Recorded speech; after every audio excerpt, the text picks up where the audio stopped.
berbuah. Bila kurma baisan tidak berbuah, Dajjal dah nak datang. Kurma baisan sekarang sudah berkurang, tak berbuah. Lalu kemudian apa lagi? Ain Zuhar, mata air dari Ain Zuhar sudah kering. Sudah kering. Oleh sebab itu, tapi manakala dulu datang Habib Umar bin Hafiz, saya hadir majelis itu, adalah seorang bertanya, Habib, ya, Imam Mahdi dah lahir atau belum? Saya tengok Habib menjawab, sepertinya dia macam tak suka pertanyaan itu. Kata dia, kita tak perlu mencari-cari dia dah lahir atau belum, kampung dia di mana, dia lahir di hospital mana, dia tak perlu.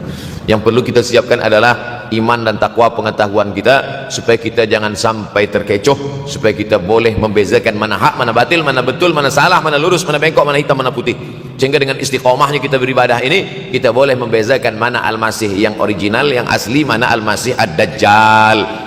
Makanya tadi sebelum salam kita berkata, Allahumma inni a'udzubika min azabi jahannam wa min azabil qabri wa min fitnatil mahya wal mamat wa min syarri fitnatil masihid dajjal. Nanti di akhir zaman itu akan banyak pembunuhan. Dulu pun banyak juga pembunuhan, tapi tak banyak sekarang. Pembunuhan di Palestin sampai sekarang tak berakhir. Dulu imam-imam masjid, imam salat tarawih dulu di Masjidil Haram, Allahumma ansuril Islam wal muslimina fi Palestin. Dulu satu aja. Selepas itu bertambah, Allahumma ansuril Islam wal muslimina fi Palestin wa Suriah. Selepas itu bertambah lagi, Allahumma ansuril Islam wal muslimina fi Palestin wa Suriah wal Yaman. Diambil dari kita, diambil dari bab zuhurul fitan. Zuhur muncul, tampak, datang. Fitan jamak dari kata fitnah. Fitnah satu, dua fitnatan, tiga fitan. Diriwayatkan dari as-sahabi al-jalil, sahabat yang mulia bernama Abdurrahman, ayahnya Sakhar, kampungnya Daus. Nama lengkapnya Abdurrahman bin Sakhar Ad-Dausi. Kerana selalu membawa kucing dipanggil Abu Hurairah. Nabi memanggil dia, ya Abahir, wahai bapak kucing. Ya Abahir, wahai engkau orang yang selalu membawa kucing. Hatinya lembut tak sampai hati dia menengok ada kucing tak makan, dia bagi makan. Abu Hurairah radhiyallahu anhu. Apa kata Abu Hurairah radhiyallahu anhu? Aku mendengar Nabi SAW bersabda, di antara tanda-tanda dekatnya hari kiamat itu adalah, dalam hadis ini ada 5. Yang pertama, yataqarabuz zaman. Zaman, masa, waktu makin pendek, makin singkat, makin tak terasa. Dulu nampak budak-budak, sekarang sudah jadi mak budak-budak. Dulu nampaknya lama zaman masa ini, sekarang cepat saja. Dari pagi ke petang, petang ke pagi, pagi ke petang, petang ke pagi. Bahkan sekarang ada pula orang yang tak tahu petang, tak tahu pagi. Pagi tidur, petang tidur. Tak terasa saya ini sudah 8 kali datang ke Kuala Lumpur. Awal-awal sekali 2014, 2015, 16, 17, 18, 19, 20. Sudah kali yang ke-7. Saya datang setahun sekali saja, setiap bulan Februari. Bulan Februari datang. Rupanya dah yang ke-7 kali. Bulan Februari. Ini saya bagi tahu supaya kita semua faham. Saya datang bulan Februari, supaya tak datang balik, datang balik, datang balik, datang balik. Sekali datang dari tarikh 2 hingga 9. Pusing, balik. Rupanya sudah kali ke-7, ke-8 kali datang menyampaikan tazkirah. Tak terasa. Dulu saya datang kemari belajar di UKM tahun 2003. Sekarang sudah 2020, 17 tahun. Tak terasa. Yataqarabuz zaman. Tanda-tanda kiamat, fitnah akhir zaman sudah dekat adalah yataqarabuz zaman, kata Nabi SAW. Waktu tak terasa. Tak terasa. Tak terasa dah engkau dah datang aja. Tak terasa waktu begitu cepat, engkau sudah datang saja nak menagih hutang. Orang berhutang ni pun rupanya tak terasa juga orang datang. Yang memberi pinjaman pula terasa lama betul. Apakah beza antara 5 minit dulu dengan 5 minit sekarang? Sama. Apakah beza antara 24 hours, 24 jam dulu dengan 24 jam zaman Nabi dengan 24 jam zaman sekarang? Sama. Tak ada beza. Mataharinya sama, bulannya sama, buminya sama. Yang berkeliling mengelilingi matahari sama. Apa yang membuat berbeza? Apa yang membuat zaman itu yataqarabuz zaman? Ada hal-hal yang membuat kita sibuk. Dulu tak ada google.com, dulu tak ada Facebook, dulu tak ada Twitter, dulu tak ada BBM, dulu tak ada Instagram. Sekarang waktu habis. Bila kita tanya orang mana yang lebih lama, 5 minit atau 50 menit, semuanya sepakat mengatakan 50 menit lama, 5 menit kejap. Saya tanya 2 kali, pelajar-pelajar, penuntut-penuntut, mana yang lebih lama, 5 menit atau 50 menit? Semuanya berkata 50 menit lebih lama daripada 5 menit. Lepas itu saya balik, mana yang lebih lama, 5 menit menunggu azan maghrib bulan puasa, 50 menit status FB, Instagram. Oh, lebih lama 5 minit menunggu azan maghrib. 5 menit menunggu azan maghrib bulan puasa macam-macam mati jam. 50 menit hilang waktu tak terasa. Itu menunjukkan hadis Nabi itu, semakin saya baca hadis Nabi makin kuat keyakinan saya, makin kuat iman saya, makin hilang keraguan saya bahwa yang berbicara ini bukan manusia biasa, tapi dia dapat wahyu dari Allah. Wa ma yantiqu anil hawa in huwa illa wahyun yuha, melainkan wahyu dari Allah Subhanahu wa taala. Yataqarabuz zaman, masa begitu cepat berlalu tak terasa. Sebulan seperti sepekan, sepekan seperti sehari, sehari seperti sesaat. Akhirnya kita pun kehilangan waktu, habis. Saya Ustaz Abdul Samad, memang zaman ini tak terasa cepat betul. Rasa-rasa kejap dah bulan Ramadan. Tak terasa baru saja Idul Fitri dah masuk pula lagi. Masya Allah, begitu cepatnya masa berlalu. Maka jangan sampai semakin saya baca hadis ini, semakin kuat keyakinan saya bahwa Nabi Muhammad sallallahu alaihi wasallam mendapat wahyu dari Allah Subhanahu wa taala, semakin kuat keyakinan dan keimanan. Kenapa? Seandainya Nabi berkata zaman nanti di akhir zaman itu semakin cepat, semakin dekat, semakin berlalu tak terasa, tapi kemudian zaman yang kita lalui tak sama seperti yang dikatakan Nabi, mungkin datang juga keraguan dalam hati, betulkah ini? Tapi ternyata 1441 tahun lampau, 1440 tahun yang lalu Nabi mengatakan, dan hari ini terbukti zaman begitu cepat berlalu. Masya Allah, tabarakallah. Hari inilah ditemukan internet, hari ini datang television, hari ini datang WhatsApp, hari ini datang yang melalaikan kita daripada Allah Subhanahu wa taala, sehingga waktu datang sembang-sembang, cerita-cerita, tengok ini, update ini, tulis ini, tengok ini, pandang ini, habis waktu berlalu. Padahal waktu inilah yang akan ditanya oleh Allah Subhanahu wa taala. 6 kali Allah bersumpah demi waktu. Terbit fajar, wal fajri wa layalin nashr, masuk waktu subuh, was subhi idza tanaffas, masuk waktu duha, wad duha wal laili idza saja, masuk waktu siang, wan nahari idza tajalla, masuk waktu asar, wal asri innal insana lafi khusr, masuk waktu malam. 2 kali Allah bersumpah demi waktu malam, wal laili idza saja wal laili idza yaghsha. Kenapa hadis ini yang Ustaz bahaskan? Kami nak mendengar hadis tentang Dajjal dah lahir atau belum? Dajjal dah hadir. Mana bukti Dajjal dah hadir? Kurma bisan tidak lagi berbuah.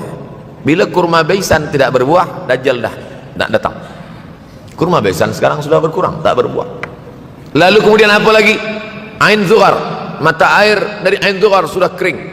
Sudah kering. Oleh sebab itu, tapi manakala dulu datang Habib Umar bin Hafiz, saya hadir majelis itu, adalah seorang bertanya, Habib, ya, Imam Mahdi dah lahir atau belum? Saya tengok Habib menjawab, sepertinya dia macam tak suka pertanyaan. Kata dia, kita tak perlu mencari-cari dia dah lahir atau belum, kampung dia di mana, dia lahir di hospital mana, dia tak perlu. Yang perlu kita siapkan adalah iman dan takwa, pengetahuan kita, supaya kita jangan sampai terkecoh, supaya kita boleh membezakan mana hak, mana batil, mana betul, mana salah, mana lurus, mana bengkok, mana hitam, mana putih. Sehingga dengan istiqomahnya kita beribadah ini, kita boleh membezakan mana Al-Masih yang original, yang asli, mana Al-Masih Ad-Dajjal. Makanya tadi sebelum salam kita berkata, Allahumma inni a'udzubika min adzabi jahannam wa min adzabil qabri wa min fitnatil mahya wal mamat wa min syarri fitnatil masihid dajjal. Membaca, menghafaz 10 ayat di awal surah Al-Kahfi. Siapa yang menghafaz 10 awal ayat, hadis lain mengatakan 10 akhir, 10 awal 10 akhir, elok dua-duanya. Tapi Masya Allah, tabarakallah, anak-anak kita yang pakai jubah, pakai sorban putih ini, daripada tahfiz Quran, mereka tidak hanya menghafaz 10 awal 10 ujung, dari awal sampai ujung dia hafaz, 30 juzuk dia hafaz. Mudah-mudahan anak-anak kita penghafaz Al-Quran. Allahumma ja'al abna'ana wa banatina min hufazil Quran wal hafizan. Jadikan anak-anak kami menjadi para penghafaz Al-Quran, ya Allah, supaya selamat dia daripada fitnah Al-Masih Ad-Dajjal. Tapi saya pilihkan hadis tentang yang 5 ini. Dengan 5 ini kalau kita amalkan, insya Allah Allah akan selamatkan kita dari fitnah akhir zaman ini. Yang pertama, manfaatkan waktu, kerana waktu di akhir zaman ini yataqarabuz zaman, kerana waktu semakin dekat tak terasa, hilang, berlalu. Maka isilah waktu ini dengan ibadah. Jangan sampai ada waktu yang kosong. Duduk sejenak kosong, berselawat, Allahumma salli ala sayyidina Muhammad wa ala ali sayyidina Muhammad, Allahumma salli ala sayyidina Muhammad wa ala ali sayyidina Muhammad. Sempat-sempatkan ambil wudhu, solat duha walau 2 rakaat. Sempat-sempatkan sebelum tidur malam solat witir 3 rakaat, supaya tidur kita sentiasa dalam wudhu dan kita sempat solat witir. Andai mati kita malam itu, insyaallah mati dalam keadaan husnul khatimah. Usolli sunnatul witri 3 rakaatin lillahi ta'ala. Nanti malam jaga, tidak witir lagi, hanya tahajud saja. Sempat-sempatkan solat tahajud. Elok amat sangat baik solat wuduk 2 rakaat. Usolli sunatal wuduk raka'ataini lillahi ta'ala. Selepas solat wuduk, solat sunat taubat. Usolli sunatal taubat raka'ataini lillahi ta'ala. Selepas solat sunat taubat, solat sunat hajat. Usolli sunatal hajat. Selepas itu barulah solat sunat tahajud 8 rakaat. Nak tambah lagi 10, 12, 14, elok, tak salah, karena dia tiada batasan. Adakah sahabat Nabi yang melakukan ini? Ada. Qatadah bin Nu'man dari selepas Isya sampai azan subuh. Imam Ahmad bin Ambal dari selepas Isya sampai azan subuh.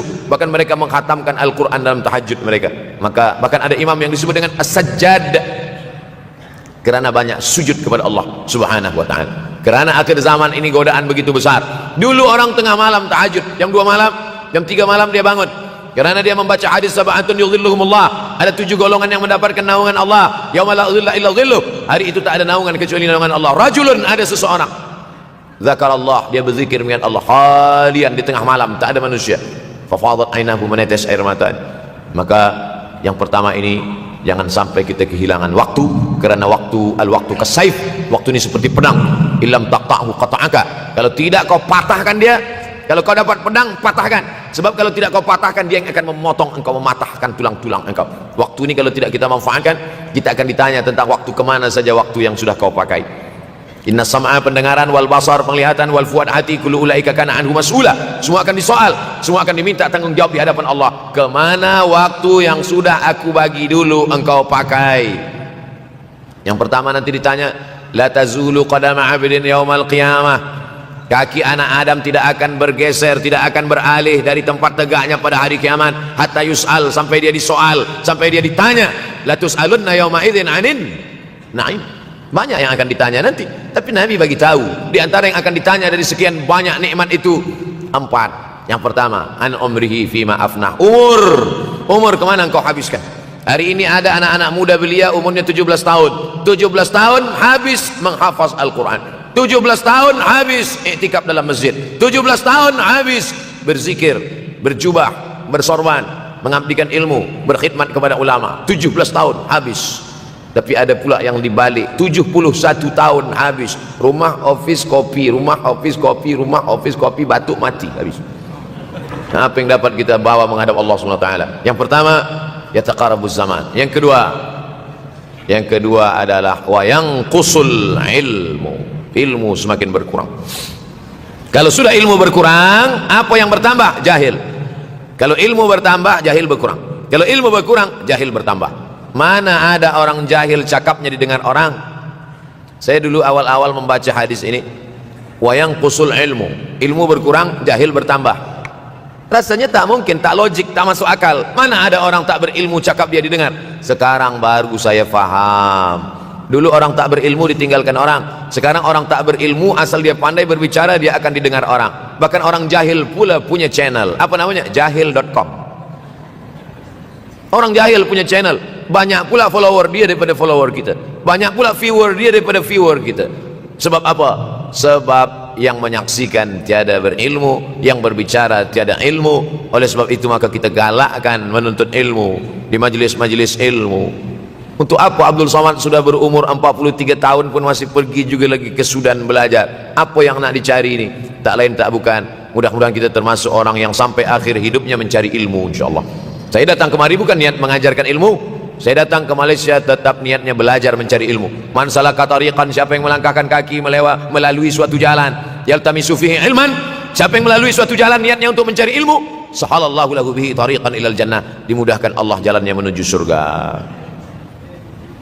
Innallaha la yantazi'ul ilma intiza'an. Innallaha la yanzi'ul ilma intiza'an. Allah kalau mencabut ilmu, bukan macam mencabut pokok kayu dari tanah.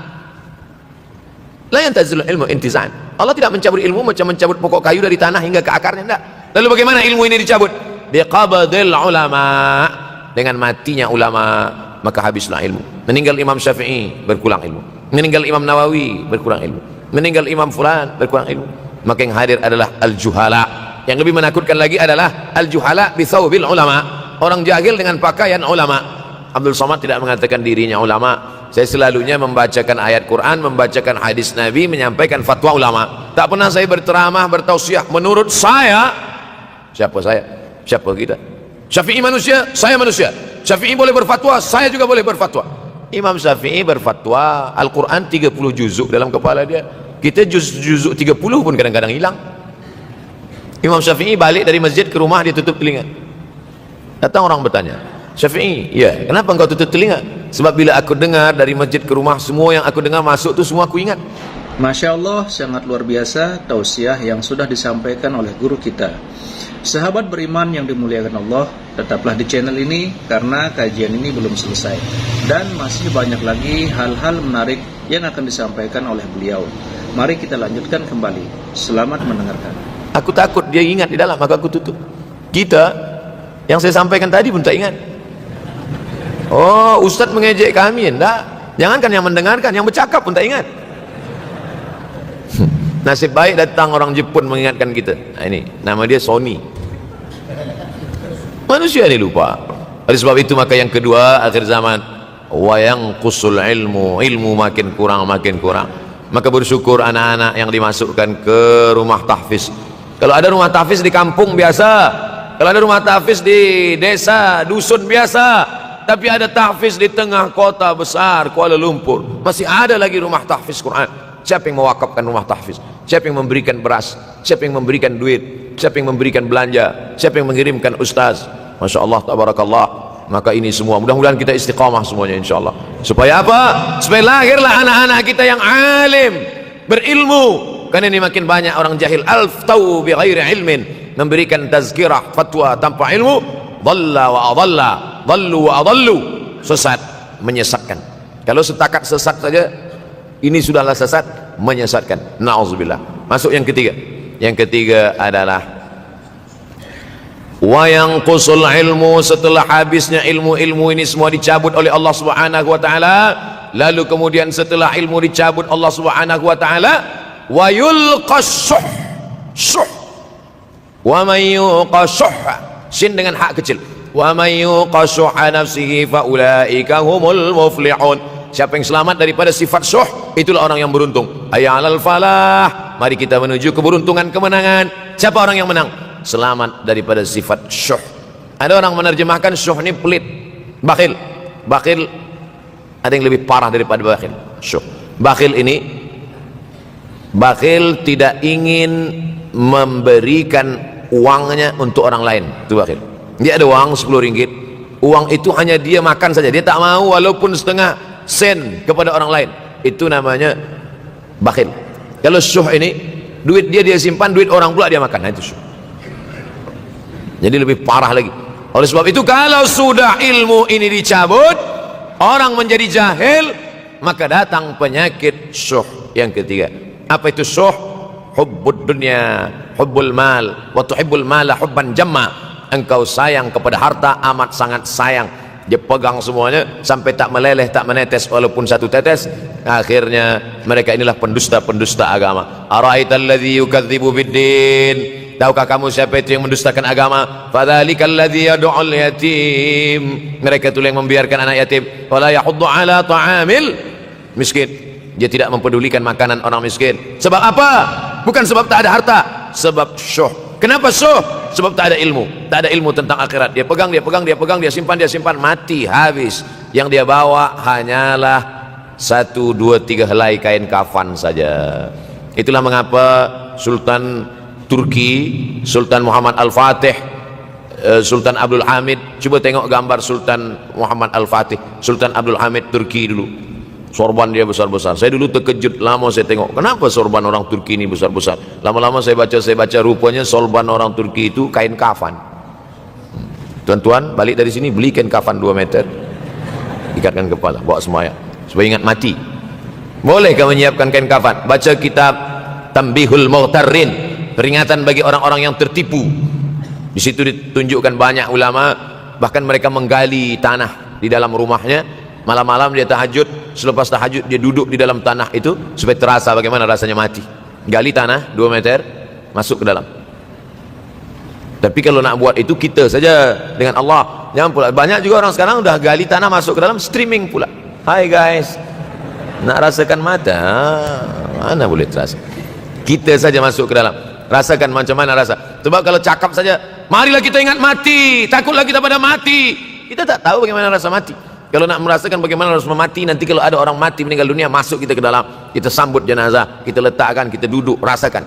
Ketika Fatimah meninggal, Fatimah emak Sayyidina Ali meninggal, Nabi masuk ke liang lahat. Masuk Nabi ke liang lahat, Nabi berdoa di dalam. Ketika Utsman bin Maz'un meninggal, Nabi masuk ke dalam, Nabi pegang jenazah Utsman bin Maz'un, meleleh air mata Nabi turun ke misai, turun ke janggutnya, turun menetes sampai ke bawah. Merasakan bagaimana rasanya di dalam. Dulu saya pernah berjumpa dengan seorang pemuda, telinga dia pakai anting suang, lalu kemudian saya tengok banyak tato dia. Saya tanya, macam mana cerita awak bertaubat dulu? Mak saya meninggal, Ustaz Abdul Somad. Lepas tu saya tegak di tepi kubur. Macam mana yang menolak saya di belakang, masuk saya ke dalam. Masa masuk itulah terasa sejuk di kaki, datang rasa takut saya. Makanya kalau ada orang yang sudah kita bagi tazkirah, bagi nasihat tak juga, nanti ada orang meninggal, bawa dia agak dekat, senggolkan sikit, jatuh. Gitu caranya supaya kita terasa mati ini, supaya apa? Hilangkan penyakit syuh, cinta harta, takut mati, dan membuat kita menjadi bakhil, pelit, na'udzubillah. Yang keempat, wa tazharul fitan. Ini yang terkait dengan tajuk kita yang keempat, wa tazharul fitan. Banyaklah fitnah, siksa. Dulu masa saya kelas 1 madrasah tahun 1990, berkumpullah kami bersama-sama dengan cikgu mengkaji masalah apa? Masalah Bosnia Herzegovina, mengamuk Slobodan Milosevic, menghancurkan umat Islam di Bosnia. Sampai ada yang meminta fatwa kepada Syekh Yusuf Al-Qardawi, bolehkah perempuan yang di perempuan Bosnia yang dirogol tentara Serbia hamil, bolehkah dia menggugurkan anaknya? Kata Syekh Yusuf Al-Qardawi, tak boleh. Maka dia biarkan saja anak itu lahir dan dia tidak dianggap berdosa karena ini sudah takdir Allah SWT. Bagaimana mereka dibunuh? Maka makin banyaklah selepas Bosnia datang pula yang terjadi di Rohingya, di Uighur, umat Islam. Berkumpullah presiden-presiden negeri Islam di Kuala Lumpur. Erdogan datang, kumpul semuanya membahas bagaimana nak menolong Muslim Uighur. Rupanya umat Islam pun tak sanggup nak menolong. Apa yang boleh dilakukan di Uighur? Berdoalah umat Islam. Rupanya Allah kalau mau menolong, mudah saja Allah menolong. Tidak datang rudal skat, tidak datang tentera, tidak datang senjata, cukup datang corona, selesai. Allah Subhanahu wa taala, wa makaru wa makarallah. Mereka membuat tipu daya, Allah balas dengan tipu daya yang lain. In tansurullah, kalau kau tolong, ittaqu da'watal mazlum, takutlah kamu terhadap doa orang-orang yang teraniaya. Fa innahu laisa bainahu wa bainallahi hijab, karena di antara dia dengan Allah tak ada hijab sama sekali. Wa yakthurul wa tazharul fitan, banyaklah fitnah. Yang terakhir, yang kelima, wa yakthurul haraj. Wa yakthurul haraj, banyak terjadi haraj, kata Nabi. Sahabat pun bertanya, ya Rasulullah, wa mal haraj? Apa haraj itu ya Rasulullah? Kata Nabi SAW, al haraj al qatlu. Nanti di akhir zaman itu akan banyak pembunuhan. Dulu pun banyak juga pembunuhan, tapi tak banyak sekarang. Pembunuhan di Palestina sampai sekarang tak berakhir. Pembunuhan Rohingya tak berakhir. Pembunuhan di Uighur, pembunuhan. Dulu imam-imam masjid, imam salat tarawih dulu di Masjidil Haram, Allahumma ansuril Islam wal muslimina fi Palestin. Dulu satu aja. Lepas itu bertambah, Allahumma ansuril Islam wal muslimina fi Palestin wa Suriah. Selepas itu bertambah lagi, Allahumma ansuril Islam wal muslimina fi Palestin wa Suriah wal Yaman. Selepas itu bertambah wa Uighur wa, akhirnya wa fi kulli makan. Semakin bertambah.